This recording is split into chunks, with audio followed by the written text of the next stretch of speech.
안녕하세요, 달콩이 분들 별콩입니다. 그 전에 준비 영상을 보고 오신 분들 계신가요? 오늘은 그때 준비했던 것들로 다꾸를 할 차례입니다. 사용한 다이어리는 트노 패스포트 사이즈예요. 인물은 까만 너구리님 귀족 시리즈였을걸요? 덩이님이 선물해주신 덕분에 쓰게 되었습니다. 워낙 양이 많다 보니 난캐 시리즈는 1편과 2편으로 나누게 되었어요. 1편은 우선 준비 영상으로도 먼저 보여드렸던 반신입니다. 사실 반신으로 먼저 했던 것도 지금 쓰는 다이어리 사이즈에 맞아서 그래요. 전신은 사이즈가 애매해서 결국 전신을 쓰기 위해 A6 속지를 더 구매했습니다. 사실 지금 이 짤스를 하게 된 것도 영순이는 다이어리였어요. 지금 쓰는 게 패스포트 사이즈라고 했는데 지금 쓰는 리필 속지가 가장 양이 많습니다. 한번 쭉 달리고 나니 속지를 거의 다 털 수 있겠더라고요. 물론 제본이라 프레임처럼 꽉 채우는 다꾸도 못했습니다. 제본은 이렇게만 꾸며도 점점 왼쪽이 잔뜩 부풀어서 너무 힘들어요. 그래서 웬만해선 단면으로 꾸미는 편이지만 그럼 허전하기도 하고 비싼 미도리 제품이라 안됩니다. 아무리 속지 맞승다지만 미도리 속지는 저도 좀 아깝더라고요. 그래서 이번에 쭉쭉 달리는 김에 양면으로 꾸미기도 했습니다. 이게 또 오랜만에 잔뜩 꾸미다 보니 재밌더라고요. 정말 무아지경으로 쭉쭉 달렸습니다.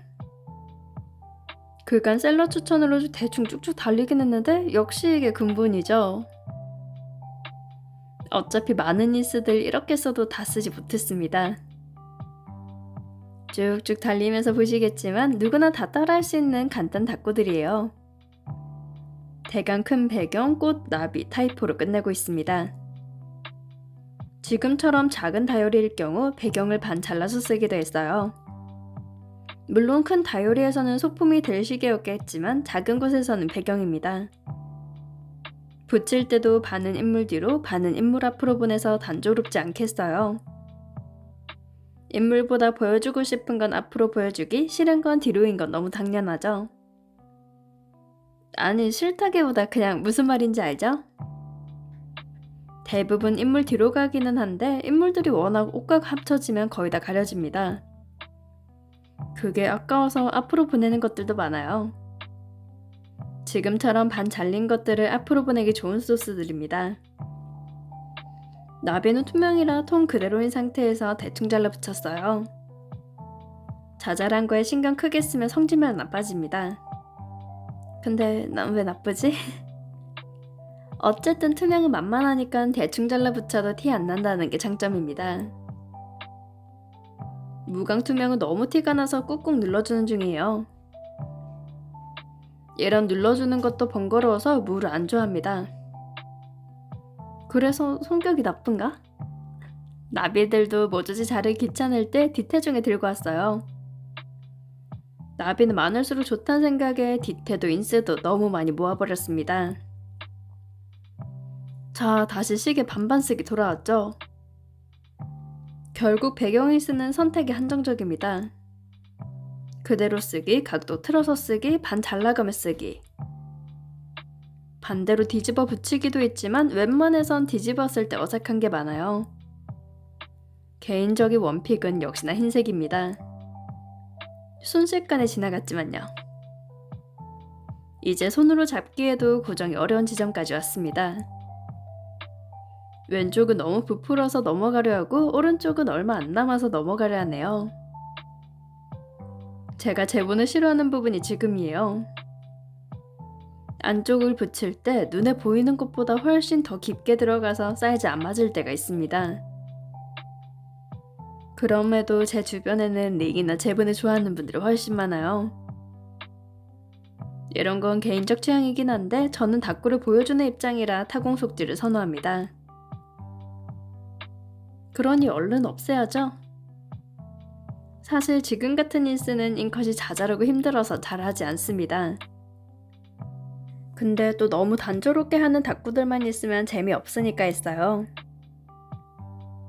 한 세트를 진행할 때도 다양한 종류를 섞되 최대한 너무 똑같이 하지 않는 것과 같습니다. 반신인물에서 가장 마음에 든 디자인은 부엉이 들고 있는 인물이었어요. 훨씬 더 가로로 넓게 펼쳐져서 닭구하기는 어려웠지만 역시 단조롭지 않다는 게 장점이었습니다. 다들 금방금방 닭구하게 되니 개별로 하나하나 들여다보지 못하는 건 아쉽네요.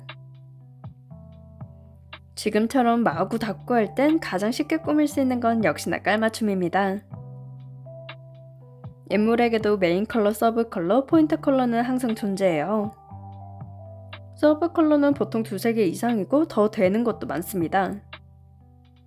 지금은 인물의 머리카락 색인 서브 컬러의 색을 맞춘 거예요. 대신 꽃의 메인 컬러인 분홍색이 같이 섞인 것으로 선택했습니다. 깔맞춤이라고 무조건 메인 컬러에만 초점을 맞춘다는 건 아니에요. 오른쪽의 경우 책에 있는 연두색, 머리카락의 분홍색, 포인트 컬러인 금색을 섞었습니다. 깔맞춤이긴 하지만 메인에 가까워질수록 남들이 다 아는 깔맞춤 닭구가 돼요. 가장 안정적이고 누구나 다 할 수 있는 그런 닭구입니다. 여기에 왼쪽 닭구의 경우 배경에 있는 빨간 장미가 깔맞춤이 아예 아닌 색이 돼요. 이건 분위기에 맞춘 건데 인물이 좀 고풍스러운 디자인이니까 고딕 느낌의 장미가 어울렸습니다. 색보다는 톤을 맞췄다는 게 맞는 말이겠네요. 이런 식으로 색을 맞추거나 톤을 맞추는 식으로 인스들을 조합하다 보면 닭구 하나가 나오게 됩니다. 사실 그 정도로 생각을 깊게 하고 닭구를 준비했던 건 아니고 그동안의 경험치 덕분이에요. 이런 거 많이 해봐야 대강 이런 색에 이 사이즈가 어울리는데 반은 이 색을 넣어준 데가 됩니다. 그게 완전히 다른 색일 수도 있고 같은 붉은색 계열인데 채도와 밝기가 다를 수도 있어요. 물론 제가 가장 높이 사는 목표는 내 마음대로 한 데 있습니다. 인스를 정한 것도 좋게 말해서 앞서 말한 것처럼 번드르르하게 장식할 수 있어요. 어울리게 닭구하며 깔맞춤했다, 살짝 안 맞으면 서브컬러에 깔맞춤했다 할 수 있습니다. 무엇이든 다 끼워 맞추려면 맞출 수 있다 보니 그냥 마음대로 하고 설명만 멋지게 하는 거예요. 닭구 준비할 때나 닭구할 때나 그렇게 멋있게 하려는 마음으로 하지 않습니다. 머리 비우고 유튜브 보기도 하고 노래 부르기도 하고 정말 제 멋대로 한데 어울리네요. 저는 어떤 거에서 닭구라는 이 취미에 만족할까 고민해봤거든요. 오른쪽에 쓰레기가 가득 쌓이는 것도 뿌듯하고 한 번에 왕창 할 수 있다는 것도 좋습니다. 무엇보다 가장 좋은 건 내가 목표치를 설정한 대로 해낸다는 성취감도 있어요. 내가 손 가는 대로 이루어낸 것이 높은 자신감을 아주 잘 충족시켜주는 취미거든요. 그래서 일부러 더 극강의 효율을 찾아 만족감을 올리려는 걸 수도 있습니다. 하나하나 완벽한 것보다 다양하게 많이 한다는 게 제 인생의 지론이거든요. 뭔가 알고자 할 때도 하나만 깊게 알기보다 최대한 넓고 얕게 하려고 해요. 그래서 그게 닭구하는 성향에도 나타나는 것 같습니다. 이걸 확고하게 생각했던 지점이 있는 게 닭구 모임에서 닭구는 걸 모아서 찍는 일이 있잖아요. 그때는 한 명의 폰으로 어떤 구도나 소품도 없이 모아서 찍는데 결과물을 보고 붙였습니다. 촬영 방식, 보정을 다 빼고 나면 누가 누구의 것인지 알기도 어려울 정도구나 해서요. 인물집은 특히나 사이즈가 큰 덩어리들을 사용하다 보니 개개인의 취향이 들어가기 어렵습니다. 물론 이것도 성향이고 취향인 건데 이런 닭구에도 개인의 성향이 들어간다는 게 재밌어요. 오늘은 귀족 테마 남자인물 반신으로 1편 들고 왔습니다. 영상을 시청해주신 달콩이분들 좋아요와 구독 감사합니다. 지금까지 별콩이었습니다.